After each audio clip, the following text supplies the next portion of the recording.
नमस्ते। बाम्बूसर Hindi classes app पर आपका स्वागत है। आज हम आरएस का अभी प्री का एग्जाम आया है, रिजल्ट आया प्री का, और उसके अंतर्गत हिंदी मुख्य सब्जेक्ट के रूप में आती है। हिंदी की व्याकरण, निबंध और कुछ पत्रावली आती है।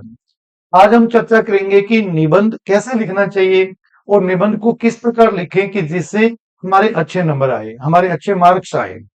देखिए, आप लोगों के जो निबंध लिखना है वो मात्र आपको 250 शब्दों में लिखना होता है। 250 शब्दों में आपको लिखना है।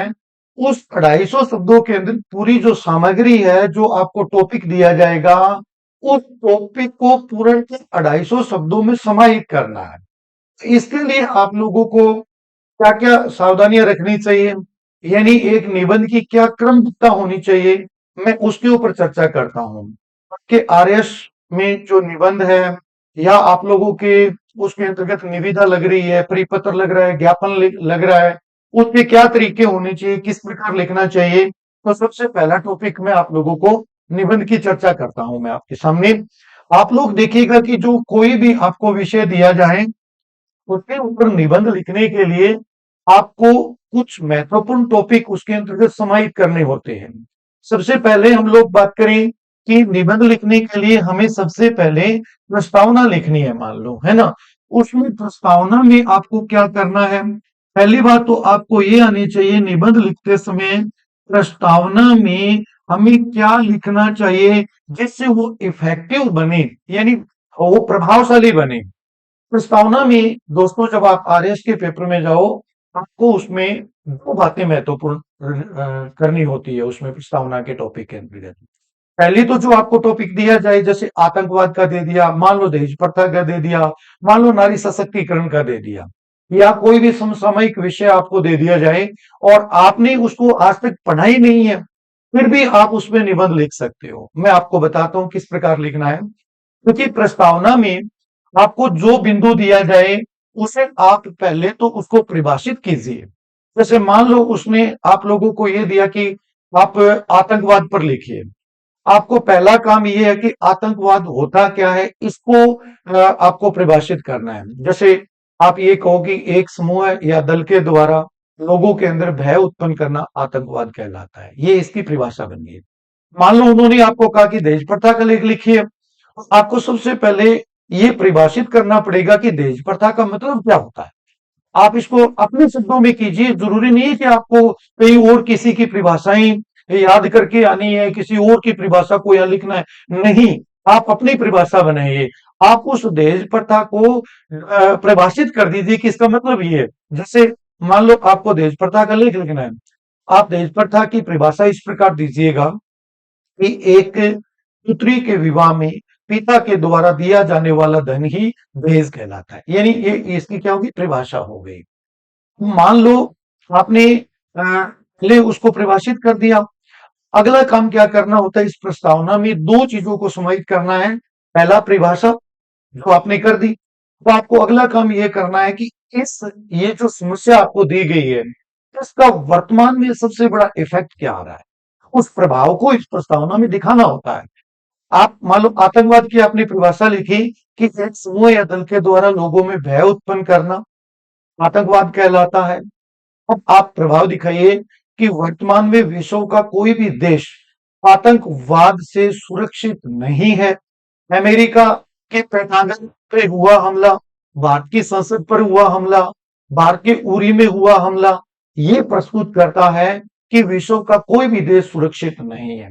यानी अगर इस इससे और आप इसके साथ साथ अभी रूस और यूक्रेन की स्थिति को प्रस्तुत कर सकते हो। इसराइल और इस हमास की जो स्थिति चल रही है उसको प्रस्तुत कर सकते हो। उस वो लेटेस्ट डाटा भी आप डाल सकते हो कि हाल ही में जो हमास के द्वारा हमला किया गया, या इसराइल और यूक्रेन का ताजा घटना, या इस घटना को आप इसके अंदर एक लाइन में वो भी दे दीजिए।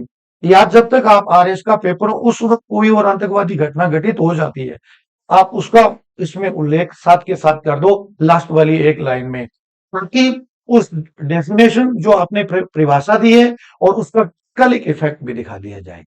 मान लो दहेज प्रथा को आपको तात्कालिक इफेक्ट दिखाना है, तात्कालिक प्रभाव क्या पड़ रहा है, आप उसके ऊपर ये दिखाइएगा कि दहेज प्रथा के कारण जो हमारा लिंग अनुपात है वो गड़बड़ा रहा है। भारत का जो 1000 पुरुषों पे जितनी महिलाओं का लिंग अनुपात है वो दे दीजिए, वो उसका तात्कालिक डाटा। और भी अगर कोई डाटा आ जाता है, या मान लो कोई वर्तमान में लिंग भेद का डाटा और दिखा दे भी, इतना अंतर आ रहा है पुरुष और स्त्री में, तो आप उसका सबसे बड़ा इफेक्ट ये दिखाइए कि ये कारण बन रहा है। यदि आपको प्रस्तावना में इन दो चीजों को समाहित करना है, आप लोगों के सामने मैंने एक आतंकवाद का मॉडल के रूप में एक लेख लिखा हुआ है, आप इसकी प्रस्तावना देख लीजिए। देखिए, ये है आतंकवाद यानी प्रस्तावना। आपको वहां प्रस्तावना शब्द नहीं लिखना है, क्योंकि आरएसएस पेपर के अंतर्गत ये टॉपिक नहीं लिखने होते हैं, इसको पैराग्राफ में लिखना है सीधा का सीधा। लेकिन मैंने आपको समझाने के लिए एक बार ये शब्द प्रयोग किया है। आतंकवाद का क्या अर्थ है? आतंकवाद का तात्पर्य एक समूह या दल के द्वारा लोगों में भय उत्पन्न करना आतंकवाद कहलाता है। आज पूरे विश्व आतंकवाद से त्रस्त है। विश्व का कोई भी देश आतंकवाद से सुरक्षित नहीं है। अमेरिका के पेंटागन पर हुआ हमला यह दर्शाता है कि विश्व का शक्तिशाली देश भी आतंकवाद से सुरक्षित नहीं है। भारत की संसद उरी, ताज होटल, जयपुर में हुए बम धमाकों से यह सिद्ध होता है कि जो है भारत आतंकवाद से त्रस्त रहा है। यानी ये इसकी प्रस्तावना के अंतर्गत ले लिया। आपको एक टॉपिक दिया कि आतंकवाद के ऊपर आप निबंध लिखिएगा। आप लोगों को दूसरा काम क्या करना है? दूसरा काम आपको करना है कि अगर इसके कोई प्रकार हो, जैसे कोई ऐसा टॉपिक दे दिया जाए कि उसके प्रकार भी बनते हैं, जैसे पर्यावरण प्रदूषण का आ गया। अब आपको क्या पर्यावरण प्रदूषण का निबंध लिखना है। पहले तो आप प्रस्तावना में पर्यावरण प्रदूषण को परिभाषित कीजिए। पर्यावरण प्रदूषण होता क्या है? आप ये कहोगे कि पर्यावरण शब्द का तात्पर्य परि प्लस आवरण, अर्थात जो चारों ओर से आवृत है, ढका हुआ है, उसको पर्यावरण कहते हैं। पर्यावरण के दो घटक होते हैं, एक जैविक होता है, एक अजैविक होता है। जब इन घटकों में असंतुलन उत्पन्न होता है तो उसे पर्यावरण प्रदूषण कहते हैं। और उसका तात्कालिक प्रभाव आप दिखाइए कि पर्यावरण प्रदूषण के कारण जो है मौसम चक्र परिवर्तित हो रहा है, जिसके कारण कभी अत्यधिक सर्दी, कभी अत्यधिक गर्मी पड़ती है। वो तात्कालिक इफेक्ट दिखा सकते हो, ओजोन परत का क्षरण भी दिखा सकते हो, या ग्रीन हाउस इफेक्ट भी आप दिखा सकते हो। तो वो प्रस्तावना बन जाएगी। वो उसके दूसरे टॉपिक पे अपने चलेंगे कि पर्यावरण प्रदूषण के प्रकार। तो उसी प्रकार आतंकवाद के कितने प्रकार का होते हैं? आतंकवाद विभिन्न प्रकार का है। जैसे मानव बम है, जिसमें एक व्यक्ति अपने शरीर पर बम बांधकर बहुत सारे लोगों की जान ले लेता है। रासायनिक आतंकवाद है, जिसमें परमाणु विस्फोट करेगा, घातक विकिरणों को फैला सकते हैं। जैविक आतंकवाद है, जिसमें बीमारी के विभिन्न जो जीवाणु हैं उनको डाल देते हैं दूसरे शत्रु देश के ऊपर, तो वहां पे आतंकवाद मतलब जो है महामारी फैल जाती है। तो ये आतंकवाद के कुछ टाइप्स हैं। अगर प्रकार बने तो प्रकार का टॉपिक दीजिए, प्रकार नहीं बन रहा है तो आप लोग उसके इतिहास पे चले जाना। यानी पर्यावरण प्रदूषण के भी प्रकार बनेंगे, जल प्रदूषण, भूमि प्रदूषण, वायु प्रदूषण और ध्वनि प्रदूषण। चारों का एक एक लाइन में उल्लेख कर दीजिए कि भूमि प्रदूषण मतलब जल प्रदूषण ये है कि जल में जल के अंदर तत्वों का घटकों का एक निश्चित अनुपात होता है, वो बिगड़ जाता है, उसको जल प्रदूषण कहते हैं। वायु प्रदूषण में कह दीजिए कि वायु में तत्वों का निश्चित अनुपात होता है, गैसों का, वो बिगड़ जाता है, वायु प्रदूषण है। एक निश्चित डेसिबल तक की ध्वनि, 70 डेसिबल से ऊपर की ध्वनि ध्वनि प्रदूषण कहलाती है। आप उसमें भी पर्यावरण प्रदूषण में प्रकार पहले दिखाओ, इसलिए आप प्रस्तावना फिर दूसरे टॉपिक आपको क्या दिखाना चाहिए, प्रकार का दिखाना चाहिए, जिस प्रकार मैंने इस आतंकवाद के प्रकार दिखाए हैं। कुछ जगह प्रकार नहीं बनेंगे, जैसे मान लो दहेज प्रथा के प्रकार नहीं बन रहे हैं तो आप मत लिखिएगा, फिर आप अगले टॉपिक पे चले जाना। यानी हमारा पहला टॉपिक बनता है प्रस्तावना। प्रस्तावना में पहले परिभाषा और वर्तमान प्रभाव, दो चीजें दिखानी है। आप दूसरा टॉपिक आपको दिया जाए, अगर उसके प्रकार बन रहे हैं तो उनका आप शॉर्ट में वर्णन कर दीजिएगा। उसके बाद हम लोग तीसरे टॉपिक पे चलेंगे, इतिहास। अगर हमसे पूछे जो आपको बिंदु दिया गया, जैसे आतंकवाद का क्या इतिहास है भारत में, भारत के संदर्भ में बात कर रहा है, और वर्ल्ड के संदर्भ में बात करें तो वर्ल्ड के संदर्भ में इतिहास देना पड़ेगा। भारत में हम लोग मोटे रूप से ये कह सकते हैं कि हमारा देश जब 1947 में आजाद हुआ था, 1947 से हम इस समस्या से जूझ रहे हैं। पाकिस्तान भारत के साथ 4 प्रत्यक्ष युद्ध कर चुका है। प्रत्यक्ष युद्ध में वो बार बार पराजित हुआ, तो अप्रत्यक्ष रूप से भारत के विभिन्न राज्यों के अंदर आतंकवाद फैलाने का काम कर रहा है। भारत के कई राज्यों में विभिन्न प्रकार की आतंकवाद है। जैसे भारत के कई राज्यों में आतंकवाद आतंकवाद से सुरक्षित नहीं है, जम्मू कश्मीर की अगर बात करूं तो अलकायदा, अल हिलाल जैसे संगठन वहां सक्रिय है। झारखंड की बात करूं तो माओवादी है। दक्षिण की बात करूं तो लीटे जैसे संगठन है। तो भारत का कोई भी राज्य जो है वो इन घटनाओं से सुरक्षित नहीं है। अगर मान लो मैं आपको एक टॉपिक देता कि देश प्रथा का इतिहास बताओ, यानी ये प्रथा कहां से शुरू हुई। ये देश प्रथा की आपने प्रस्तावना लिखी, फिर आपको इतिहास लिखना है। इतिहास में क्या लिखो कि प्राचीन काल में एक जो पिता था वो अपनी पुत्री के विवाह में एक एक छोटा सा उपहार देता था कि उसकी पुत्री उसे याद रखे। और वो उपहार ही धीरे धीरे महंगा होता होता वर्तमान में इस दानों का रूप धारण कर गया। ये देश प्रथा का इतिहास है। अगर पर्यावरण प्रदूषण के इतिहास की बात करें तो हम कहेंगे कि जब से विश्व के अंदर औद्योगिक सभ्यता विकसित हुई है, हमने कृत्रिम पदार्थों का निर्माण करना प्रारंभ किया है, से ये पर्यावरण प्रदूषण की जो है समस्या प्रारंभ हुई थी। यानी हिस्ट्री इसी चीज की बन रही है। उस टॉपिक को जो आपको दिया गया तो उस टॉपिक का इतिहास आप बता सकते हो। तो ये इतिहास यानी एक टच उसको देना होता है, पहले प्रस्तावना, फिर प्रकार, फिर इतिहास। भाई यूं भी प्रस्तावना के बाद प्रकार नहीं बनता है तो आप इतिहास का एक टॉपिक छोटा सा डाल दो। मान लो नारी सशक्तिकरण की बात करता तो इतिहास में आप नारी की बात कर सकते थे। वहां अब आता है कि आतंकवाद के क्या कारण है, यानी हमें देश प्रथा के क्या कारण है, पर्यावरण प्रदूषण के क्या कारण है, इनके कारण दिखाने होते हैं। इसमें आप लोग ज्यादातर, क्योंकि आपको 250 शब्दों में लिखना है, आप उसको डिटेल में ना लिख के केवल में लगाते हुए प्रयोग कीजिएगा। आतंकवाद के कारण में मोटे रूप से अशिक्षा, बेरोजगारी, महंगाई, धार्मिक कट्टरता, क्षेत्रवाद, धार्मिक उन्माद, भाषावाद, राजनीतिक प्रभाव भी आतंकवाद को जन्म देते हैं। रिश्वतखोरी भी आतंकवाद को जन्म देती है। यानी मोटे रूप से आप उन टॉपिक्स को इंगित कर दीजिए जिसके कारण यह समस्या उत्पन्न हो रही है। मान लो मैं आप लोगों को कहूं कि भी पर्यावरण प्रदूषण के क्या कारण है। आप लोग प्रदूषण, उसके अंदर उद्योगों का गंदा पानी या साबुन डिटर्जेंट का पानी डालने से जल प्रदूषित होता है। वायु प्रदूषण की बात करूं तो ज्यादा धुआं देने वाले ईंधन का प्रयोग करने से वायु प्रदूषित होती है। ध्वनि प्रदूषण की बात करूं, 70 डेसिबल से ऊपर ध्वनि करने वाले यंत्रों का प्रयोग करोगे ध्वनि प्रदूषण होता है। भूमि प्रदूषण की बात करूं तो रासायनिक खादों का प्रयोग करने से भूमि के तत्वों में जो है वो असंतुलन उत्पन्न हो जाए। तो वो कारण बनते हैं। और दहेज प्रथा के कारण भी बनेंगे कि दहेज क्यों दिया जाता है, उसके क्या कारण है। तो दहेज प्रथा के कारण बन रहे हैं, जैसे स्त्रियों का कम शिक्षित होना, पुरुष मानसिकता की सोच रखना, समाज के अंतर्गत पुत्र और पुत्री के बीच में लिंग भेद नीति के कारण, और रूढ़िवादिकता के कारण, धार्मिक परंपरा के कारण, बहुत सारे कारण है जिसके कारण दहेज आज भी लिया जा रहा है। तो उसके कारण स्पष्ट कीजिए। जब आप उन चीजों के कारण स्पष्ट कर दोगे, ध्यान ये रखना, एक ही चीज को आप विस्तार मत देना। कहीं आप अशिक्षा को पकड़ लो, इसको विस्तार दे रहे हो। आपको कारण तो बहुत सारे हैं और बहुत सारों को हमें, हमारे पास शब्दों की एक लिमिटेशन है भी, 250 शब्दों में ही इसमें लिखना है। आप उसके लिए कोमा और समासिक पदों का प्रयोग करते हुए लिखो ताकि बात ज्यादा आ जाए और 250 शब्दों की हमारी समय सीमा भी सीमा है वो भी समाप्त ना हो। तो ये कारण होंगे। कारण के बाद मैं अगली बात की तरफ बढ़ता हूं। ये इसको स्टेप टू स्टेप चलाना आप लोग। आतंकवाद के प्रभाव, पर्यावरण प्रदूषण के प्रभाव, देश प्रथा के प्रभाव, तीनों के प्रभाव बन रहे हैं। ये कोई और टॉपिक लिखोगे तो उसमें भी प्रभाव आएंगे। तो यहाँ प्रभाव दिखाइए भी, इस समस्या का हमारे देश के ऊपर, हमारे समाज के ऊपर, हमारे राष्ट्र के ऊपर क्या प्रभाव पड़ता है। तो आप इफेक्ट को पता है कि बहुत सारे प्रभाव है, आपको सबका नॉलेज है, लेकिन आप एक प्रभाव को लेकर विस्तार मत कीजिए, आप सारे प्रभावों की बात कीजिए। आतंकवादी घटनाओं से विभिन्न समुदायों में तनाव उत्पन्न होता है, देश में अशांति फैलती है। आतंकवादी घटना होने से जो है आपकी राष्ट्रीय संपत्ति का नुकसान होता है, धन हानि होती है। ये बहुत सारे नुकसान है।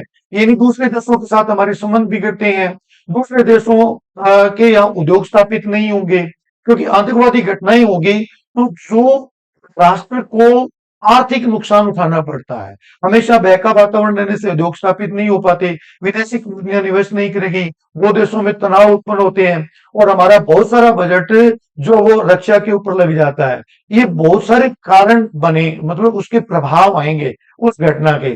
अगर अब मैं आपको कहूं कि दहेज प्रथा के क्या प्रभाव है तो आप दहेज प्रथा के बहुत सारे प्रभाव दिखाइए। जैसे कि दहेज प्रथा के कारण स्त्रियों को कम पढ़ाया लिखाया जाता है, कन्या भ्रूण हत्या होती है, लिंग अनुपात बिगड़ता है, जिसके कारण हमारा सामाजिक ढांचा बिगड़ जाएगा। और ये बहुत सारे उसके हो जाएंगे, प्रभाव हो जाएंगे। उसी प्रकार अगर मैं पर्यावरण प्रदूषण के प्रभाव बताऊं, तो बहुत सारी जातियां विलुप्त हो रही है।